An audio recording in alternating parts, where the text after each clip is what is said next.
Hi, Steve Sleeper here for AMI Environmental, where we make environmental problems go away. I'm here again today with Doug Marshall, who's an industrial hygienist with AMI Environmental, and we're talking about occupational noise. What is occupational noise, Doug? Well, Steve, most of us have noise in our work environments. Sure. Some industries have more noise than others. Okay. Construction or manufacturing would, of course, be recognized as noisy places for occupational noise.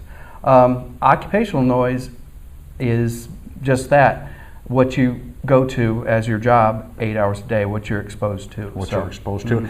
Now, I would suppose that it would be more prevalent in a factory or construction environment than in a bank branch, for instance, or a traditional office. I mean, is that a safe assumption on my part? Yeah. Okay. Yeah. Okay. And why is prevention of occupational noise so important? Steve, occupational noise and occupational noise protection is important because in the workplace, we can be exposed to levels of noise which we generally may become accustomed to, and over time we could suffer hearing loss. Oh, okay. So when you tell me, when you go into a noisy environment, a factory, a construction site, I guess those would be two obvious examples. What are some of the things that you do to do an assessment? Well, first of all, we usually do some noise mapping there. And that's just generally finding the high areas of noise. And as a rule or as a standard, we just look for areas that create greater than 80 decibels, or where people are working in areas greater than 80 decibels. Okay.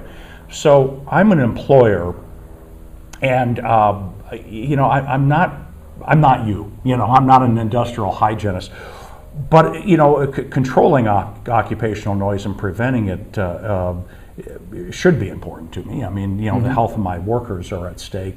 What are some of the things I need to be looking for? Well, first of all, having a baseline noise map or a baseline noise assessment will help you recognize areas of your plant where potential exposures can be. People can be overexposed to noise. After that point, then we would decide, or help the employer decide, where we recommend individual noise dosimetry be done. Okay, and so then what you do is really you come up with a plan, you come up with a map on how they can go about fixing everything. Right. And when in doubt, you're always available for a free consultation. Yes. Thanks, Doug. For a free consultation on what is occupational noise, call 800-828-8487 and ask for Doug Marshall. Or go to industrialhygieneami.com.